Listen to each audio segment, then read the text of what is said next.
오늘은 같이 말씀을 나눠보려고 하는데요. 마가복음 15장 1에서 15절 말씀을 같이 나누고 묵상을 좀 해보려고 합니다. 오늘 나눌 말씀은 저거예요.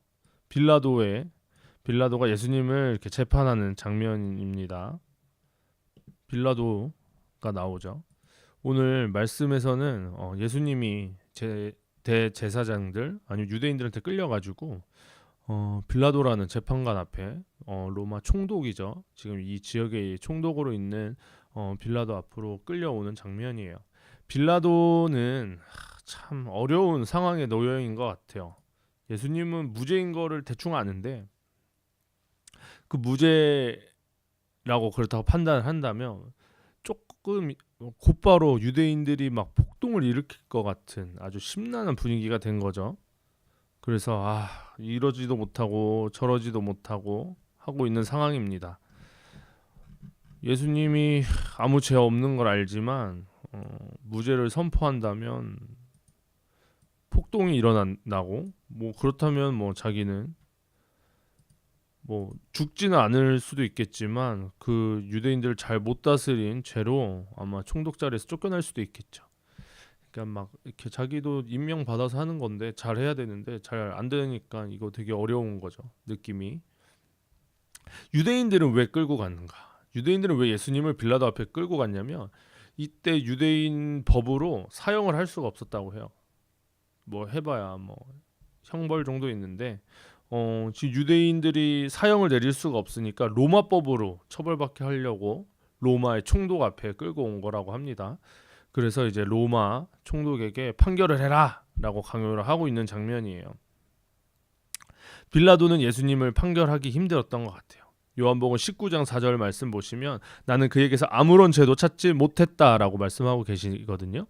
그러니까 빌라도는 예수님은 무죄다라고 생각을 한 거예요. 근데 무죄다라고 판단을 못하는 게 폭도들이 일어날까봐, 반란이 일어날까봐. 워낙 유대인들이 이때 추측하기로 200만 명 정도 모였을 가능성이 높다라는 것들을 봤는데 200만 명이면 지금 모여도 어마어마하게 많이 모인 건데 이때 고대 중동에서 200만 명이 모였다는 것은 정말 어마무시하게 모인 거라고 보시면 될 것 같아요. 그래서 빌라도는 예수님을 재판하기 사형을 선고할 수가 없어서 차마 양심상 아니면 어떤 이유에 있어 예수님을 사형을 선포하기 힘드니까 3번이나 빙빙 돌리는 장면들이 나와요. 다른 주요 본문들 보면 그러면 내가 예수를 채찍질을 하겠다. 근데 사형하지는 않겠다. 뭐 이런 장면들이 나오는 걸 볼 수 있거든요. 이때 로마 당시 채찍질이라는 것은 채찍 끝에다가 그런 철조각 같은 것들을 붙여가지고 때리면 거의 죽기 직전까지 가는 그런 벌칙이었는데 처벌이었는데 유대인들은 안 된다 그러죠. 무조건 죽여야 됩니다. 그래서 빌라도가 열심히 고민하다가 보니까 예수라는 사람이 갈릴리 사람이구나 라고 해서 갈릴리에 왕이 있었어요. 분봉왕 헤롯. 그래서 이건 내가 할 수 없고 갈릴리 왕이 분봉왕 헤롯에게 보내는 장면이 요한복음에 나옵니다. 근데 거기서도 헤롯이 판단하지 않고 다시 토스해요. 누구한테? 빌라도에게. 빌라도는 다시 예수님이 와서 고민하는 거죠. 2번이나 사형을 안 하려고 했는데 이 유대인들이 또 예수님 데리고 와가지고 사형을 해라, 죽여라 막 하니까 이번에는 뭘 하냐면 이때 이제 6월절이잖아요. 6월절이면 이때도 범죄자를 한 명씩 풀어주는 우리나라로 따지자면 광복절 특사 같은 제도가 있었던 것 같아요. 그래서 이 광복절 특사로 한 명을 풀어줘야 되는데 누구를 풀어줄까? 바라바를 풀어줄까? 라고 약간 협박하는 것 같아요. 바라바가 누구냐면 거의 뭐 사이코패스 같은 지금으로 따지자면 연쇄 살인마 같은 사람이었을 것 같아요. 여기서 뭐라 설명내냐면 밀란을 꾸미고 그 밀란 중에 살인하고 체포한 자 중에 바라바라 하는 자가 있느니라. 그러니까 살인을 막 많이 했을 것 같아요. 그래서 어마어마 무시무시한 연쇄 살인마를 풀어줄까? 예수님을 풀어줄까? 니네 어떻게 선택해봐. 바라바 풀어줄까? 예수님 풀어줄까? 협박하는 거죠. 야, 연쇄 살인마 풀어줄까? 니네가 죽이자고 하는 예수 풀어줄까? 그럼 아마 빌라도는 그래도 예수가 싫지만 바라바보다는 예수님이 낫지. 예수님 풀어줘라고 할 거라고 생각을 했던 것 같아요. 근데 여기서 유대인들은 뭐라 합니까? 바라바를 풀어줘라. 바라바를 풀어주세요라고 극단적인 선택을 하는 거죠. 예수님을 못 박으라고 말을 하게 되는 거죠. 빌라도는 예수님의 무죄를 알고 있었어요. 빌라도는 예수님을 놓아주려고 최선을 다했어요. 하지만 빌라도는 예수님을 기어이 죽음에 넘기는 십자가 사형에 처하게 되는 선택을 하게 됩니다. 이것들을 통해서 인간 재판의 한계를 보는 것 같아요. 인간 손으로는 결코 온전한 정의와 영원한 진리를 이뤄낼 수 없음을 보는 것 같아요. 요한복음에서는 예수님께서 이렇게 말씀하세요. 요한복음 18장 36에서 37절 보시면 예수께서 대답하시되 내 나라는 이 세상에 속한 것이 아니니라. 만일 내 나라가 이 세상에 속한 것이었더라면 내 종들이 싸워 나로 유대인들에게 넘겨지지 않게 하였으리라. 이제 내 나라는 여기에 속한 것이 아니니라. 빌라도가 이르되 그러면 내가 왕이 아니냐. 예수께서 대답하시되 내 말과 같이 내가 왕이니라. 이를 위하여 태어났으며 이를 위하여 세상에 왔나니 곧 진리에 대하여 증언하려 함이로라. 무릇 진리에 속한 자는 내 음성을 듣느니라 하신대. 예수님이 빌라도가 예수님께 너 진짜 왕이야? 너 진짜 유대인의 왕이라고 했어? 라고 했을 때 예수님은 그래 나 왕이야 라고 대답을 합니다. 요한복음에서는 근데 어떤 말씀이 있냐면 근데 난 왕인데 이 세상에 속한 나라가 아니다. 내 나라는 이 세상에 속한 것이 아니다 라고 말씀하고 계세요. 하나님 나라는 이 세상에 속한 것이 아니다 라고 말씀하고 계세요. 만약에 하나님 나라가 이 세상에 속한 거라면 내 종들이 싸워서 이 유대인들에게 내가 넘겨지지 않도록 했을 거야. 세상 속에 관여해서 내가 사형당하지 않게 했을 거야. 하지만 내 나라는 여기 속한 게 아니야. 하나님 나라는 여기 속한 것이 아니기 때문에 나는 너한테 팔아 넘겨졌고 너희들한테 넘겨졌고 십자가형에 처하게 되는 거야 라고 말씀하고 계신 것 같습니다. 우리가 잘 이해해야 될 것 중 하나가 우리가 살아가는 하나님 나라는 오늘 예수님 말씀처럼 이 세상에 속한 것이 아니에요. 이 세상에 속한 것이 아니기 때문에 한계가 있는 것 같습니다. 이 세상에 속한 것이 아니기 때문에 이 세상 나라랑 좀 구분해서 생각을 해야 되는 것 같습니다. 이 세상 나라가 아니기 때문에 이 세상 나라에 영향을 온전히 미치지는 못하는 것 같아요. 예수님이 능력이 없어서 하나님이 능력이 없어서 오늘날 죽은 것이 아니라 이때 돌아가신 것이 아니라 예수님이 말씀하시죠. 내 나라는 이 땅에 속한 것이 아니기 때문에 만약에 이 하나님 나라가 이 세상에 속한 것이었다면 종들 보내가지고 천사들 보내가지고 싹 처리할 수도 있었겠지라는 식으로 말씀하시는 것 같아요. 하지만 하나님 나라에 속한 우리는 하나님 나라 아직 영적인 나라잖아요. 하나님 나라에 살고 있는 우리들은 한계가 있는 것 같아요. 그러니까 하나님 나라에 한계가 있다는 것이 아니라 세상에서 우리가 할 수 있는 것이 한계가 있는 것 같아요. 빌라도와 같은 마음을 좀 느꼈던 것 같아요. 빌라도는 정말 실력도 있고 똑똑하고 열심히 예수님 풀어주려고 노력했지만 예수님을 사형을 선고하는 마음이 제가 세상을 살아가는 마음과 너무 닮아서 위로? 아니요. 빌라도의 마음이 굉장히 슬펐을 것 같고 힘들었을 것 같고 대부분의 연극이나 이런 거에서 되게 나쁜 사람으로 표현이 되지만 보면 빌라도 계속 노력하거든요. 예수님 풀어주려고. 예수님 야 풀어줘봐 유대인들아 유대인들아 예수님 좀 용서하자라고 계속 말하지만 설득해보지만 달래보지만 협박까지 해보지만 유대인들 안돼 죽여야 돼라고 하는 걸 보면서 회사에서 아니면 학교에서 이 세상 속에서 하나님 나라를 이룬다는 것이 얼마나 어려운가. 어쩌면 불가능해 보이지 않는가라고 생각할 때가 있습니다. 그런 선택을 그래서 해야 될 때가 있는 것 같아요. 빌라도는 결국 세상 나라를 선택을 했어요. 빌라도는 결국 세상에서 자기가 손해보지 않는 것들을 택한 것 같아요. 빌라도는 결국 자기가 살아남는 선택을 한 것 같아요. 하지만 하나님 나라를 위해서 우리가 선택해야 되는 것은 목숨을 건 하나님 나라를 선택해야 되는 그런 것들이 있는 것 같습니다.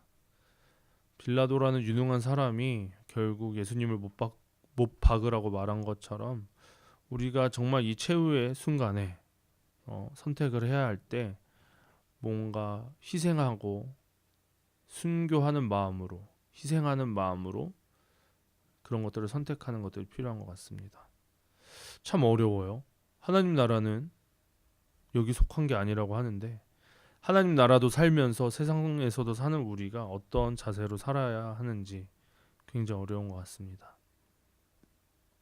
요새 제가 우울증에 좀 빠졌어요.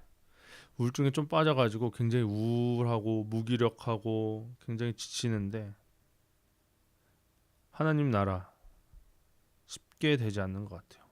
하나님 나라 너무 어려운 것 같아요. 왜냐하면 이때 빌라도의 마음 같아요. 어떻게든 해보려고 하는데 안 되는 그런 마음인 것 같아요. 잘 해보고 싶은데 잘 안 되는 하나님 나라 있거든요. 물론 뭐 하나님 나라에 정말 참된 행복이 있고 기쁨이 있고 하나님 나라에 정말 참된 진리, 복 이런 것들이 있지만 하지만 하나님 나라에 한 발을 올려놓고 또 세상이란 곳에 한 발을 올려놓고 살고 있는 우리는 또 그 세상이 주는 위화감, 두려움, 불안감, 공허함, 무기력감 이런 것들을 항상 씨름하고 경쟁하고 고민하면서 살아가고 있는 것 같습니다. 그래서 여러분들에게 드리고 싶은 마음은 다 그렇게 살고 있다고 저도 그렇게 살고 있다고 힘들게 살고 있다고 말씀드리고 싶어요. 그래서 공동체가 필요한 것 같습니다. 그래서 서로 귀를 기울여주고 그래서 서로 말을 들어주고 그래서 위로해주고 공감해주는 그런 공동체가 꼭 필요한 것 같습니다. 하나님 나라 우리가 이뤄가는데 그냥 혼자서는 해 나갈 수 없는 것이 바로 하나님 나라 같아요. 그래서 우리가 공동체로서 불려진 것 같은데 저도 굉장히 힘들고 마음이 지치고 하지만 공동체가 있어서 사랑하는 사람들이 있어서 그런 것들을 좀 극복할 수 있는 것 같습니다.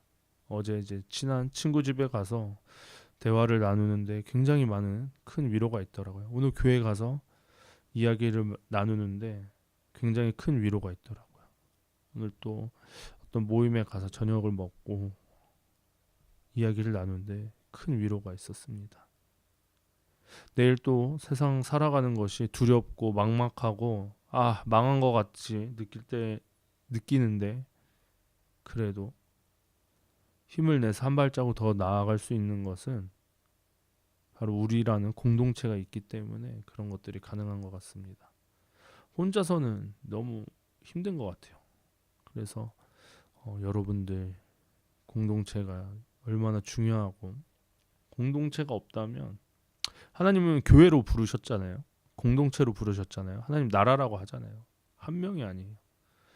우리가 정말 공동체를 잘 조직해서 마음을 합하여 하나 되어서 하나님 나라를 잘 이루어갈 수 있는 그런 것들이 있는 것 같습니다. 빌라도는 오늘 혼자 고민하죠.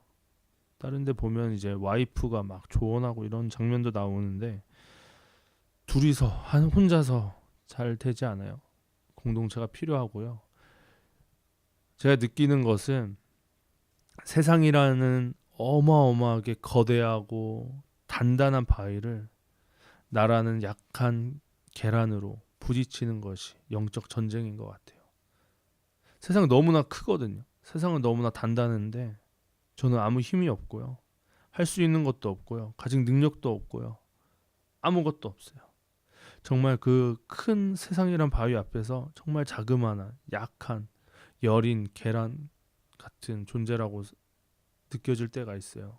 그래서 막 숨이 막힐 때도 있고 이렇게 막 너무나 두렵고 떨리고 막막할 때가 많이 있는데요. 근데 그 계란이 하나가 되고 10개가 되고 100개가 되고 그 계란이 계속 던져지고 계속 세상이라는 세상과 부딪히면서 깨어질 때 이 세상이 변화되기도 한다는 걸 느끼고요. 또 그랬을 때에 제 자신이 깨어지는 걸 느껴요. 근데 우리 그리스도인에게서는 한 알의 밀알이 썩어져서 그 안에 생명력이 자라나서 한 큰 뿌리 깊은 나무가 되는 것처럼, 아니면 우리의 껍데기, 도자기가 깨졌을 때 보배에 담은 질그릇이라는 표현을 저는 굉장히 좋아하는데요. 우리 안에 보배가 있는데 이 껍데기, 질그릇이 둘러싸고 있어요. 우리라는 껍데기를 안에는 진짜 보배로운 성령님 또는 나의 이센셜한 정말 진짜 능력들이 있는데, 그것들이 질그릇이 감싸고 있어가지고 잘 몰라요. 아, 우리가 신경 쓰는 것은, 아, 내 질그릇은 잘생겼고 네 질그릇은 못생겼고, 너 질그릇은 좀 작고, 너 질그릇은 색깔도 안 좋고, 너 질그릇은 와 길구나, 그 멋있구나, 이 질그릇에 신경 쓰고 있는데 우리 안에 정말 보배가 있는 것을 잊고 살아갈 때가 너무 많아요. 근데 이 질그릇이 세상이라는 바위랑 싸우다 보면 깨진단 말이에요. 너무 아프고 너무 고통스럽고 눈물 나고 너무 괴롭지만 어느 순간 깨닫게 되는 것 같아요. 이 질그릇이 깨어지고 크랙이 나가지고 그 안에서 살짝 들여봤을 때, 아, 내 안에 보배가 있었구나, 내 안에 보석이 있었구나. 이 보석은요, 다이아몬드라고 보면 좋을 것 같아요. 이 보석은요, 너무나 단단하고요, 아름답고요, 힘이 있는, 우리 안에 그러한 보물이 있습니다. 여러분들, 보배 담은 질그릇이에요. 빌라도처럼 아주 힘들게 싸우지만 포기하지 마세요. 빌라도처럼 포기하지 마세요.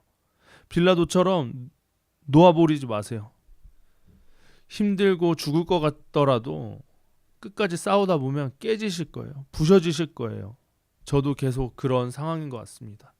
부딪혀서 깨지고, 부딪혀서 박살나고, 부딪혀서 무너지지만 당신의 안에서 정말 말로 표현할 수 없는, 형용할 수 없는 아름다운 보물이, 정말 다이아몬드처럼 단단해서 그 세상이라는 큰 바위를 부셔버릴 수 있는 능력이 우리들에게서 나오는 것을 믿습니다. 여러분들, 좋아요와 구독하기가 저를 기운을 돋게 하는 방법이고요. 혹시 알람 설정 안 돼 있는 분들 많아요. 이 종 모양, 종이 울리는 모양으로 만드셔야지 라이브 할 때, 아니면 뭔가 올라갔을 때 실시간으로 받아볼 수 있으시고요. 댓글 남겨주시면 감사하겠습니다. 사실 댓글 없어요. 댓글 없는데 댓글 남겨주시면 좋을 것 같아요. 뭐 좋은 댓글이든 나쁜 댓글이든, 나쁜 댓글 뭐 다시면 제가 또 잘 한 귀로 듣고 한 귀로 흘릴 수도 있고요. 어차피 욕 많이 먹는 캐릭터라 상관없어요. 좋은 댓글 주시면 또 감사하겠고요. 그래서 사랑합니다, 여러분. 우리가 유튜브, 여러분들도 유튜브 하시면 좋겠어요. 간단하게 요새 그냥 핸드폰으로 녹화해서 올리면 되는데요. 유튜브에 기독교 운동들이 좀 일어나야 될 필요가 있다고 생각을 해요. 자기의 간증. 지금은 세상이 다 유튜브로 옮겨가는데 사실 기독교 콘텐츠가 너무 없어요. 그래서 우리가 유튜브 통해서 서로 소통하고, 서로 간증 올리고, 서로 생각을 올리고, 서로 힘을 북돋아주고 하면서 이렇게 끈끈한 삼겹줄이란 표현이 있는데 하나가 되어서 성장해 나갔으면 좋겠습니다. 얼굴 공개하는 거 쪽팔리면 요새 유튜브들 유행하는 거 보면 별로 안 좋아하긴 한데 가면 쓴 유튜브들도 많아요. 그렇게 해도 좋겠죠. 아니면 얼굴 가리고 이렇게 가리고 해도 되죠. 여러분들, 이번 한 주도 화이팅 하십시오. 빌라도처럼 살지 맙시다. 하나님 나라를 위한 결정을 잘 합시다. 댓글 남겨주시면, 기도 제목 올려주시면 댓글로 제가 기도해드리도록 하겠습니다. 그러면 이상 아름다운 유튜브 교회 말상이었습니다. 다음에 또 만납시다. 빠잉.